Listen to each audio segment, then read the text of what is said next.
오늘 마가복음 8번째 강해 시간인데요. 오늘은 예수님께서 세리 레위를 부르신 그러한 내용입니다.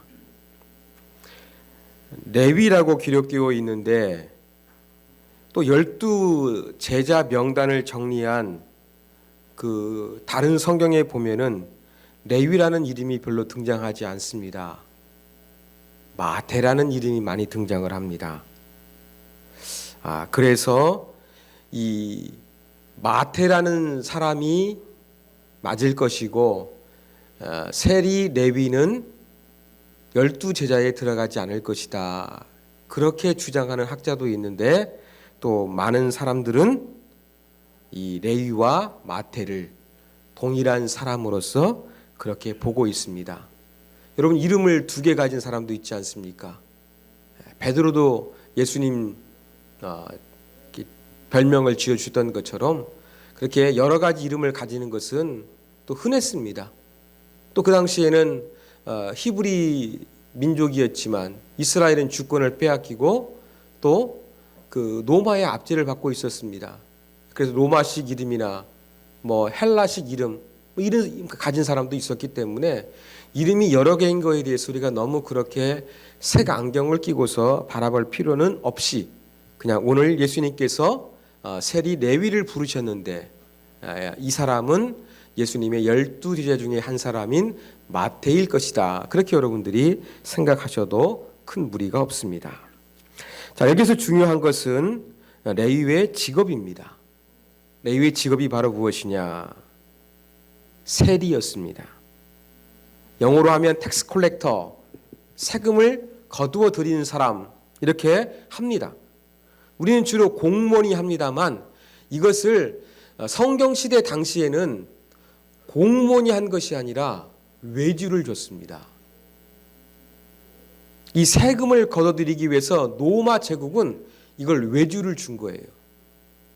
자, 어느 지역에서 우리 로마 정부를 위해서 세금을 징수할 사람을 공모합니다. 이렇게 모집을 합니다. 그러면 이제 많은 사람들이 우리가 이 지역에서 로마 제국의 인구는 몇 명이고 또 이 정도 되니 경제적은 이 정도 되니까 우리가 1년에 세금을 이 정도 납부하겠습니다. 라고 하면서 이제 입찰하게 되겠죠. 그러면 그 중에서 로마 정부는 그 지역에서 세금을 거둬들이는 이 세무소장을 임명하는 것입니다. 여러분, 세리장 삭개오 아시죠? 삭개오가 그런 사람이었습니다. 삭개오는 세리장이라고 그랬는데 한 지역에서 이 세금을 거둬들일 수 있는 권한을 로마 정부로부터 합법적으로 부여받은 사람이었습니다. 그리고 이 세리장처럼 세리사무소장은 자기 혼자 모든 세무를 담당하는 것이 아니라 세무 직원을 뽑아가지고 그들로 하여금 세무를 감당할 수 있도록 업무를 분담하고 월급을 줬습니다. 그러면 우리는 삭개오와 같은 세리사무소장하고 그냥 세무소에서 직원으로 일하는 이 레위는 같은 지위가 아니라는 것을 우리가 알 수가 있습니다. 그런데 이 세금을 거둬들이는 거, 로마에게 충성하는 거예요. 지역 많은 사람들의 그 노동력에 의해서 수익이 창출됐는데 거기에 대한 세금을 떼어갔던 사람이 바로 이 소장이나 세무사였습니다. 세무소에서 일하는 사람이었습니다. 그런데 여러분, 로마를 위해서 세금을 그렇게 징수해 주는데 수수료가 없겠습니까? 삭개오는 세리장이라고 말씀드렸습니다. 그럼 레위와 같은 세리 직원 고용하다 보면 월급 줘야 되지 않겠습니까? 자기도 먹고 살아야 되겠지요? 어떻게 되겠습니까? 그러면 세금이 올라갈 수밖에 없습니다. 로마를 위한 세금, 또 자기를 위한 세금, 또 직원을 위한 세금, 여러 가지 이런 사무실 운영비를 위한 세금, 이런 모든 경비를 다 뺀 다음에 이제 그 세금을 최종적으로 결정했던 것입니다. 그러면 세금이 생각보다 아주 힘들게 느껴질 정도로 많이 사람들에게 부과가 되었습니다.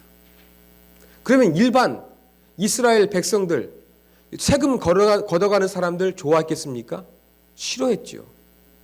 정치적으로는 로마의 재정을 튼튼히 세워주는 역할을 했기 때문에 매국노라고 인식이 되었습니다.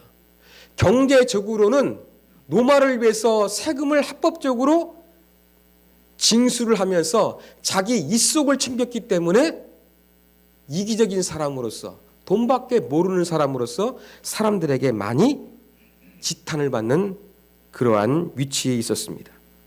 그래서 유대 사회에서 이렇게 세금을 수납하는 사람을 어떤 부류로 취급을 했느냐? 여러분, 그렇게 창녀와 같은 사람, 뭐 이렇게 나쁜 죄질을 지었던 죄인들과 동일하는 계급으로서 간주했던 것이 바로 유대 사회의 인식이었습니다. 인식만 안 좋은 게 아니었습니다. 여러분, 세리가 되면은요, 집안에서도 쫓겨나갑니다. 집안과 사회에서도 너 세리야? 그러면 별로 상종을 해주지 않았던 것이 바로 이 당시 유대인들의 관습이었습니다. 그러면 이 노마에게 주권을 빼앗긴 이스라엘 백성들에게 예루살렘 성전이 중요했지만 그 다음으로 중요한 것이 어디였느냐? 회당이었거든요. 그러면 세리라는 직업을 가진 사람은 회당에도 참석하지도 못했습니다. 심지어 여러분, 어떠한 사건 사고가 발생하게 되면 증인이 필요하지 않습니까? 내가 중요한 사격을 목격했어요. 그런데 직업이 세리예요. 그러면 나는 직업에서 아무리 증언하고 싶어도 사내들인 공의회에서는 내 증언을 인정해 주지 않는 거예요. 애초에 나는 자격이 없는 사람이에요. 이러한 사회적인 핸디캡을 안고 살아가야 했던 사람들이 누구냐? 바로 세리들이었던 것입니다. 여러분, 우리 대한민국 고대 역사를 보다 보면 불가촉 천민이라는 사람들이 있었죠. 도저히 상종하고 싶지 않았던, 접촉하지 않았던 불가촉 천민이 존재했던 것처럼 여러분, 유대 사회에서 세리라는 직업을 가진 사람은 바로 가까이 하기에 너무 먼 당신이라 상종하지 않았던 그런 부류의 죄인 취급하고 비난하고 경멸했던 그러한 대상이었던 것이었습니다. 그런데 여기에 한 가지 더 주목해야 될 게 있습니다. 자, 이스라엘은 12지파로 구성되어 있어요. 다윗은 유다 지파였어요. 그러면 여러분, 레위는 어떤 지파였을까요? 12지파 중에서 알페오의 아들 레위라고 그랬죠. 여러분, 레위 12지파 이름이 있죠? 레위 지파가 있었습니다. 자, 레위 지파는 무엇을 위해서 하나님께서 선택한 지파였습니까? 거룩한 성전에서 하나님께 제사 업무를 담당했던 제사장 자격이 있는 사람이 레위 지파 사람이었습니다. 제사장이 아니라 할지라도 성전에서 음악을 담당하거나 또 성전의 기구를 옮기는 그러한 사람들도 레위 지파 사람들이었습니다. 이렇게 성전에서 일하는 사람들, 하나님 앞에 제사를 담당하는 제사장들, 상당히 그들은 하나님의 거룩한 일을 감당했기 때문에 다른 사람들보다 더욱더 거룩해야만 했습니다. 그런데 이 거룩한 모습을 간직하면서 살아가야 될 레위 지파의 후손이었던 레이라는 사람이 어떤 직업을 가진 거예요? 가장 경멸하고 손가락질하고 접촉하지 않았던 세리라는 직업을 가진 것입니다. 가장 거룩하게 살아야 될 지파의 후손이 가장 불결한 직업을 선택했던 거예요.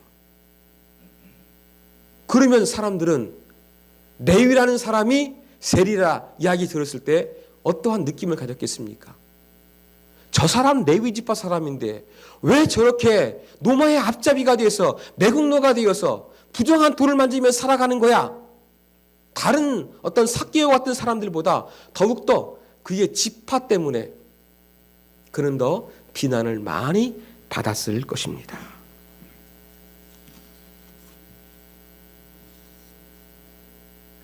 그러던 어느 날 이러한 레위를 예수님께서 바라보셨고 그를 제자로 부르셨습니다.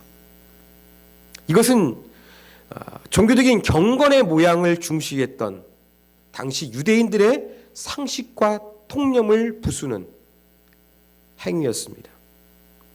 그리고 이러한 예수님의 뜻밖의 부르심에 레위라는 세리는 주저함 없이 예수님을 따라 나셨습니다. 14절에 보면 그에게 이르시되 나를 따르라 하시니 일어나 따르니라 이렇게 이야기합니다. 그리고 이어지는 성경 구절을 보니까 레위는 뜻밖의 자기를 제자로 불러주신 예수님께 너무나 감사한 마음이 컸나 봅니다. 예수님 말씀 듣다 보니까 마음이 감동이 되었나 봅니다. 그래서 예수님을 자기의 집으로 모셔갑니다. 함께 식사합니다. 그냥 예수님과 자기만 식사하는 것이 아니라 다른 사람들을 초청해서 파티, 잔치를 벌였습니다. 그때 이 레위가 배설한 잔치에 참석했던 사람들은 누구일까요? 레위와 똑같은 사람들입니다. 세무 업무를 감당하고 있는 사람들, 죄인 취급받던 사람들. 왜요? 일반 유대인들은 상종해 주지 않으니까 끼리끼리 논다고 하는 말이 있는 것처럼 이렇게 죄인 불의로 취급당했던 많은 사람들이 레위와 함께 어울렸고, 레위가 예수님이 우리 집에 오셨다, 같이 밥 먹자라고 하니까 다른 친구들도 많이 몰려들었던 것이었습니다. 그런데 이 레위와 유대인들에게 인기를 좋았던, 병도 고치고 또 율법을 멋있게 해석했던 예수라는 사람이 세리 레위 집에서 함께 식사를 하고 있는 모습을 바리새파 서기관들이 목격하게 됩니다. 그들은 불편했습니다. 그들의 감정을 숨길 수가 없었습니다. 아니, 예수님이 누구와 밥을 먹던 자기들이 무슨 상관입니까? 그런데 자기들은 상관할 수밖에 없었습니다. 자, 서기들의 평가를 보겠습니다. 우리가 지난 주일에 말씀드렸던 예수님께서 중풍병자를 고치신 사건이 있었습니다. 예수님께서는 중풍병자에게 죄사함의 선언을 하셨습니다. 그때 서기관들의 반응이 어떠했습니까? 6절과 7절에 보면 서기관들은 어떠했느냐? 마음에 생각하기를 신성모독이라고 이야기를 했습니다.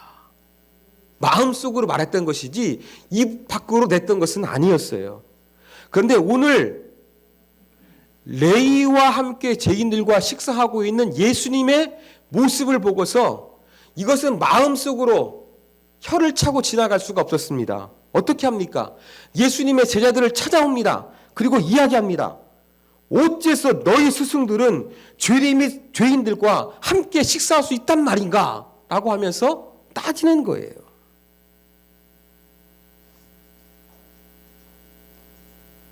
이것은 남이 누구하고 식사하든 무슨 상관이야? 우리 일반적으로 말하는데, 중풍병자에게 죄사함할 때에는 속으로만 불만을 표출했는데 이제는 제자들에게 직접적으로 항의할 정도로 마음이 불편하고 언짢았던 거예요.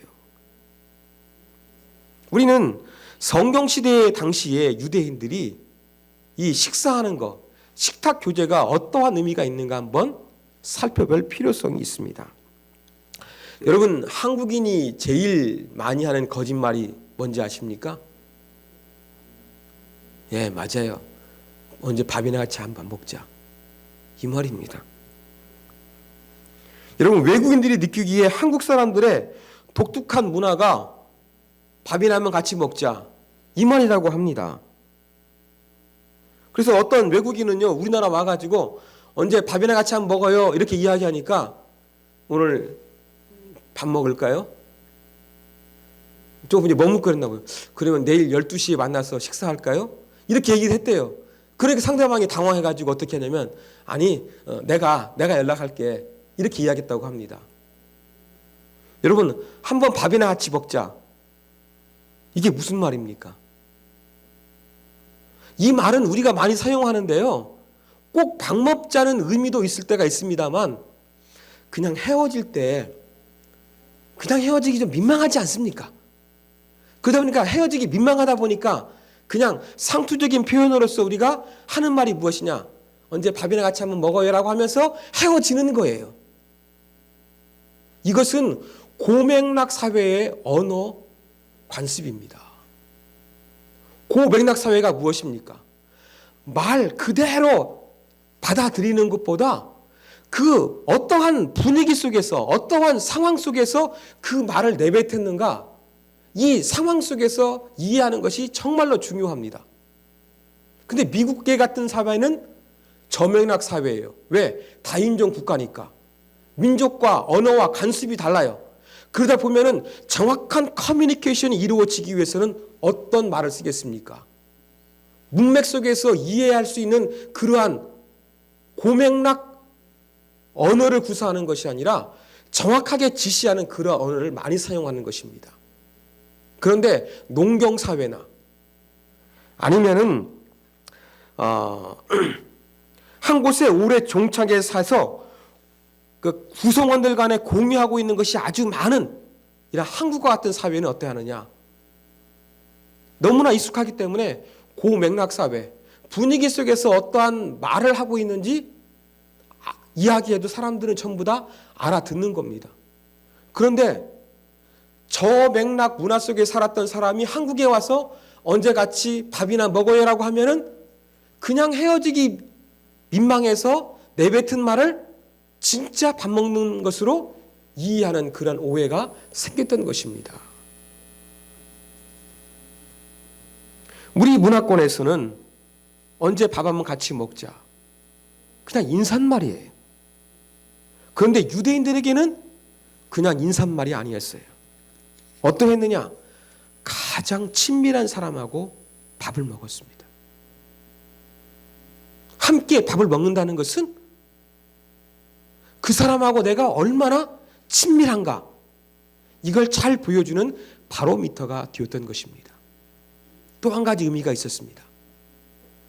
당신과 나가 친밀해서 함께 밥을 먹는다 이러한 의미도 있었지만 또 다른 의미는 바로 무엇이었냐면 당신과 나는 하나다. 똑같다. 밥을 같이 먹으면서 친밀함을 표현했고 당신과 나는 동등하다. 똑같다. 이러한 동일시하는 그 의미가 유대인들에게는 밥을 함께 먹는데 내포되어 있던 것입니다. 그래서 이 세무라는 직업을 하는 업무를 하는 레위와 같이 밥을 먹는 것은 경건함을 추구했던 바리새인, 성경을 연구했던 바리새인파야 서기관들이 볼 때에 이 레위와 같은 죄인들과 밥을 먹는 것은 내가 죄인들하고 친하다는 의미가 되는 거예요. 그리고 내가 죄인이라는 것을 나타내는 증거 자료가 되는 것입니다. 그래서 그들은 하나님 앞에서 세속적이지 않고 거룩함을 추구했는데 이러한 세리와 같은 사람하고 함께 밥을 먹는 것은 나는 거룩하지 못하다. 나는 죄인이다. 나는 너하고 똑같은 사람이다. 라는 것을 나타내는 행위이기 때문에 도저히 받아들일 수가 없었던 것입니다. 그리고 율법을 조금 해석하면서 인기를 끌고 있는 예수라는 사람이 어떻게 그렇게 이 율법대로 살아가지 아니하는 세리라는 직업을 가진 이 레위와 같은 죄인들과 자기 자신을 동일시하면서 식사할 수 있단 말인가? 자기들뿐만 아니라 예수님이 그렇게 하시는 것도 도저히 납득하지 못했고 받아들일 수 없는 사람들이 바로 바리새파 서기관들이었던 것이었습니다. 여러분, 당시 유대인들에게는요, 거룩함의 정도가 상당히 중요했습니다. 그래서 유대인들은요, 사람, 시간, 공간, 여기에 따라 가지고 거룩함의 등분을 나눴습니다. 레벨이 달랐어요. 먼저 사람을 볼까요? 자, 사람을 보시면, 뚝 눌러주십시오. 종교 지도자, 귀족, 평민, 종, 고아, 과부, 병자, 이러한 순으로 사람이 거룩했어요. 그러면 내가 하나님 앞에서 거룩함을 추구하는 사람은 누구만 만나면 되는 거예요. 종교 지도자 만나면 되는 거예요. 자, 그 다음에 시간적으로는 언제가 중요했습니까? 안식일이 중요했지 않습니까? 나머지 6일보다. 근데 공간적으로 어떠했습니까? 유대인들에게 가장 중요한 거룩한 공간은 예루살렘이라는 도시였습니다. 그 다음에 성전, 더 줄이면 그 다음에 회당, 그리고 집, 무덤, 이러한 순서였습니다. 유대인들은 그냥 하나님 앞에서 거룩히 지은 것이 아니라 사람들, 시간이나 공간 이런 부분들 자꾸 막 잘게 쪼자가지고 더 거룩한 것이 무엇인가 추구했고, 그 거룩함 가운데 머물려고 애썼던 사람들이 바로 유대인이었던 것입니다. 이러한 유대인들의 관습으로 볼 때 예수님께서 죄인들과 함께 식사를 해? 이건 도저히 속으로만 불만을 표출하고 넘어갈 수가 없었던 것입니다. 자, 이렇게 불편해하는 서기관들의 이야기를 들으신 예수님, 17절 이렇게 말씀하셨습니다. 건강한 자에게는 의원이 쓸데없고 병든 자에게라야 쓸데있느니라. 내가 의인을 부르러 온 것이 아니요 죄인을 부르러 왔노라. 여러분도 잘 아시는 말씀이죠? 이 말은 성경에서만 나오는 것이 아니라 고대 그리스 문학에서 자주 발견되는 잠언입니다. 이 말씀을 통해서 예수님은 많은 사람들을 고치는 의사와 같은 존재라는 것을 밝히고 계십니다. 여러분, 의사와 환자는 한 사람은 정상이고 한 사람은 비정상이에요. 그런데 의사와 병자가 만나게 되면 어떤 일이 벌어지게 됩니까? 의사가 병자가 됩니까? 병자가 고침을 받습니까? 바로 예수님은 의사와 같은 존재이기 때문에 이 영적으로 병자인 사람들이 예수님을 만나게 되면 이 불의에서 벗어나게 되는, 죄사함을 받게 되는 놀라운 변화가 시작되는 것입니다. 바로 예수님은 이렇게 죄에 빠진 인간들을 치유하고 구원하기 위해서 오신 영적인 의사와 같은 분이라고 말씀하여 주셨습니다. 우리가 이 말을 이해할 때 오해해서 안 되는 게 있습니다. 바로 무엇이냐? 예수님은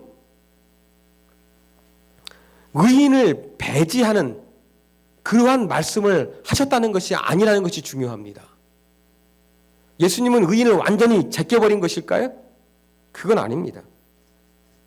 예수님이 원하시는 죄사함 받아서 이루어지게 되는 하나님의 공동체, 하나님의 나라의 백성은 어떠했느냐? 의인만 들어가는 것이 아니라 의인 아니었던 죄인들이 변하여 의인이 되어서 함께 참여해지는 것이 바로 예수님께서 바라시는 하나님 나라의 모습이었습니다. 그래서 예수님께서는 바로 기도하시면서 우선순위를 분명히 하셨습니다. 무엇이었습니까? 병만 고치는 것이 아니라 복음을 전하는 것이었고, 또 병을 고치시면서 예수님께서는 육신만이 아니라 그들의 영혼이 오히려 하나님 안에서 구원받을 수 있도록 거기에 최고의 우선순위를 두었던 것이 예수님의 모습이셨던 것입니다. 바로 예수님은 이렇게 사람들의 영혼을 구원하는 것, 최고의 우선순위를 두시고 이 일을 위해서 매진하셨습니다. 우리는 이 말씀을 통해서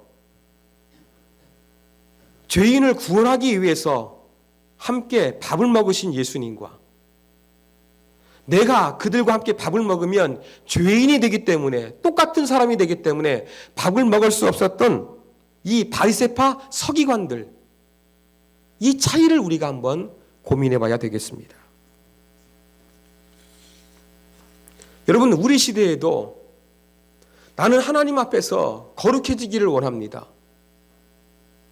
우리가 일주일 동안의 삶을 회개하면서 참회 기도를 했던 것처럼 점점점 죄를 더 짓지 아니하는 거룩한 사람으로 우리가 변해가기를 꿈을 꿉니다. 우리는 이렇게 거룩함을 추구하고 있습니다. 이것을 다른 말로 경건, 이렇게 표현하기도 합니다. 근데 우리는 죄인을 구원하는 것보다 나의 경건함이 더 중요하고 이거에만 몰두하기 쉬운 잘못된 신앙, 무게 중심을 잃어버린 신앙으로 빠지기 쉽다는 것을 우리가 반드시 기억해야 되겠습니다. 여러분의 신앙이 좋아지기 위해서 뭐가 필요합니까? 많은 사람들은 설교 잘하는 목사님들의 설교를 원하고 있습니다. 저와 같은 사람의 설교가 아니라 정말로 여러분의 완전히 마음을 새롭게 할 수 있는 어떤 능력 있고 재밌게 설교하고 감동적으로 설교하는 그러한 설교자가 내 신앙을 바꿔주기를 간절히 기대하고 있습니다. 그러나 그것이 중요합니다만 이것만 소중히 여겨서는 안 될 것입니다. 내 경건함을 위해서 우리 하나님 앞에서 기도해야 됩니다. 이게 정말로 필요합니다. 그래서 교회당에 오면은 더욱더 하나님 앞에서 거룩해지기 위해서 우리는 간절한 마음으로 기도합니다. 근데 어떤 일이 벌어집니까? 나는 교회는 만민의 기도하는 집이라고 예수님 말씀하셔서 나는 경건한 마음으로 교회당에 와가지고 기도하기를 원하는데 저 교회당 한켠에서는 애들이 옹기종기 모여 앉아가지고 스마트폰을 가지고 열심히 게임을 하고 있습니다. 그래서 막 그냥 전자파만 나오는 것이 아니라 이상한 그냥 효과음들이 나와가지고 듣기 싫게 울려 퍼지고 있습니다. 그리고 한쪽에서는 아이들이 교회당 여기저기 다니고 있습니다. 나는 만민의 기도하는 집이라고 말씀하신 교회당 안에서 경건하게 주님께 기도하기를 원하는데 애들은 게임을 하고 있고 애들은 뛰어놀고서 떠들고 있습니다. 나의 경건함, 나의 거룩함을 위한 그 시간을 방해하고 있습니다. 여러분 어떻게 하시겠습니까? 우리는 그럴 때에 교회당은 하나님 예배하는 곳인데 거룩하고 조용해야지 왜 떠드냐 하면서 우리는 어린아이들을 뿌릴 때가 많이 있습니다.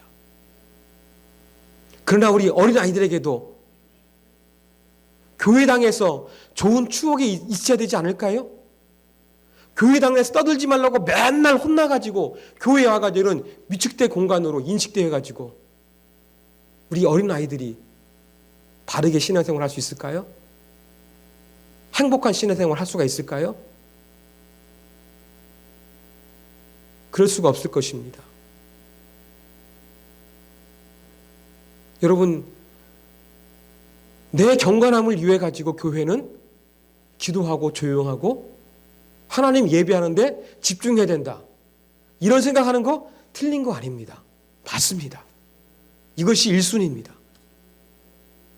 그러나 이것만을 생각하게 되면 우리는 균형을 잃어버리게 됩니다. 신앙의 무게중심을 잃어버리게 되어 있는 거예요. 나의 경건함을 위해서 조용한 교회당 공간, 나만을 위해서 필요한 것이 아니라 어린 아이들의 신앙을 위해서도 필요합니다. 그렇지 않겠습니까? 그렇다고 한다 그러면 좀 아이들이 신앙이 연약하고 잘 모르고 그런다 할지라도 어떻게 되겠습니까? 그들을 조금 우리가 용납해 두는 것도 필요하겠죠. 제가 볼 때에 바리새인들은 이러한 균형 감각을 잃어버린 거예요. 하나님 앞에서 나는 다른 사람들과 달라, 나는 죄인과 달라, 이 거룩함을 추구하는 의식은 참 좋았는데 이것만을 생각하다 보니까 다른 사람들은 접촉해서는 안 되는 하나님 앞에서 죄인들이 되고 말았다는 것입니다.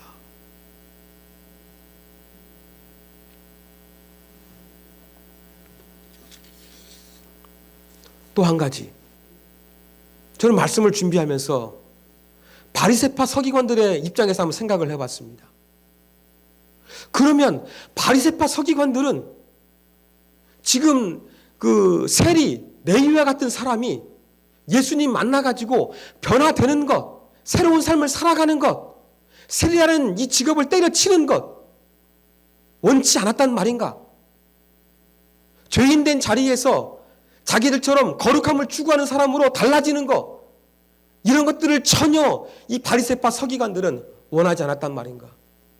저는 이런 질문을 던져봤습니다. 여러분 어떻게 생각하십니까? 성경 시대에 이 바리새파 사람들은요, 자기들만 하나님 잘 믿기를 원했겠습니까? 아니면 다른 유대인들도 회개하고 주님 앞에 돌아와서 거룩하고 율법대로 말씀대로 살기를 원했겠습니까? 어떠한 마음을 가졌을 것 같습니까, 여러분? 우리가 자칫 잘못하다 보면은 바리새파 사람들을 다 나쁘다고 하기 쉬운데 잘한 거 많습니다, 여러분. 외형적으로 흐르고 조금 자기를 잘 보이려고 좀 교만한 마음이 있어서 그렇지 다 잘못된 것은 아닙니다, 여러분. 그들에게도 분명히 다른 유대인들이 죄인된 삶을 다 훌을 털어버리고 자기들처럼 거룩함을 추구하고 율법대로 살아가는 그러한 거룩한 하나님의 선민이 되는 것을 그들도 꿈꿨을 것입니다. 다른 사람을 향해서 거룩하고 회개하도록 그렇게 외쳤을 것입니다. 그런데 그들이 다른 사람을 변화시키지 못했던 이유가 바로 무엇이겠습니까? 바로 식사를 할 수 있느냐, 할 수 없느냐, 저는 이 차이에 있다고 생각을 합니다. 예수님은 죄가 없는 분이었습니다. 그럼에도 불구하고 예수님께서는 죄인된 세리와 이 나쁜 부류의 사람들과 함께 어울려서 식사하는 것을 주저하지 않았던 것입니다. 식사하는 의미 제가 말씀을 드렸죠. 우리네처럼 그냥 인사말이 아니었습니다. 함께 식사한다는 것은 너는 정말로 소중한 사람이야, 나에게. 나는 너하고 똑같은 사람이야 라고 하면서 식사한다는 것은 그 사람의 존재와 인격을 존중해 주는 거였습니다. 그런데 바리새인들은 그렇지 않았습니다.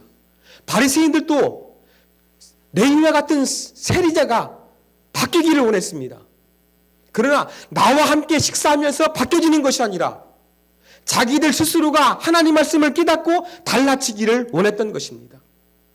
그들은 거룩함의 결과를 원했습니다만 그 과정 가운데 자기 자신을 드리면서 그들과 함께하고 그들과 함께 뒹굴기를 거부했던 것입니다. 거룩함이라는 결과를 좋아했으나 그 거룩함으로 나아가는 과정 가운데서 그들과 함께하고 그들처럼 되어지기를 거부했던 것입니다. 그래서 그들은 식탁 교제를 나누지 아니했던 것이지요. 이러한 의식이 우리 가운데도 있습니다. 여러분, 점점점 하나님 말씀으로부터 멀어져가는 이 사회, 하나님은 남성과 여성을 창조하셨는데 이제는 남성과 여성이 부부를 이루는 것이 아니라 동성도 결혼해서 얼마든지 정상적으로 살 수 있다. 이건 정상이다. 받아들여야 된다라는 것이 미국에서는 다 퍼지고 있습니다. 말 잘못하면 직장도 잃어버린 것이 미국 사회입니다. 한국 사회도 변해가고 있습니다.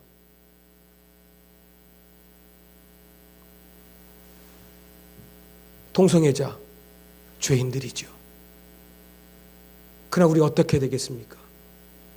바리새인들처럼 그것은 잘못된 사람이야 정죄하면서 함께 식사하는 마음이 현대 기독교인 사람들에게는 아무도 없습니다. 그들을 변화시키지 못하는 것이죠. 그들이 달라지는 결과만을 우리가 원하는 것입니다. 그런데 하나님 나라의 백성이 된다는 것은요, 결과만이 아닙니다. 관계입니다. 존재입니다. 예수님 같은 그런 마음으로 그들을 대할 수 있을 때 가능하게 되어지는 것입니다. 사랑하는 여러분, 개인적으로 우리가 경건함을 추구하는 것 정말로 최선을 다해야 됩니다. 그러나 우리의 신앙은 그것만 있어서는 안 될 것입니다. 복음을 위해서 죄인들이 나와 같은 하나님의 참된 가족이 될 수 있도록 우리가 무엇을 해야 되겠습니까? 관계를 맺을 수 있는 마음이 필요합니다. 그것이 바로 유대 사회에서는 식탁 교제였습니다. 우리 시대에 식탁 교제도 필요합니다. 죄인들에게 나도 다가가고 그들이 새로운 삶을 살 수 있도록 나도 역시 하나님 믿고 있지만 나는 당신과 다른 죄인이다 라는 걸 보여주면서 겸손한 마음으로 그들과 우리를 하나로 묶을 수 있는 자비로운 마음, 주님의 마음이 우리 가운데는 있어야 되겠습니다. 사랑하는 여러분, 저 오늘 설교 준비하면서 정말 힘들었습니다. 여러분들이 복음서 너무 잘 알고 계시잖아요. 뻔한 얘기를 하는 것 같아가지고 많이 힘이 들었습니다. 그래 말씀을 기도하고 묵상하다 보니까 이러한 의미를 발견했습니다. 그리고 제 자신이 많이 회개하게 했습니다. 왜냐하면 저도 능력 있는 말씀을 전하기 위해서 좋은 목사가 되기 위해서 바리새인 서기관들처럼 개인의 거룩함만을 추구하는 것이 내 안에 있지 않았나 반성하는 계기가 되었습니다. 사랑하는 여러분, 여러분의 개인적인 거룩함을 추구하는 거 좋습니다. 그에 못지않게 다른 죄인들이 회개할 수 있도록 사랑의 마음으로 식탁 교제할 수 있는, 함께 할 수 있는, 죄인된 그들을 안타까운 마음으로 나와 당신은 똑같은 죄인이야 라는 겸손한 마음을 가질 수 있는 그 신앙심이 필요합니다. 이러한 마음이 있을 때 사람들을 변화시키고 감동을 주는 기독교가 될 수 있을 것입니다. 이러한 아름다운 신앙으로 우리 모두가 새로워지고 예수님을 닮아갈 수 있도록 우리의 신앙의 관념을 바꾸어 나가시는 저와 여러분이 되기를 주님의 이름으로 부탁드립니다.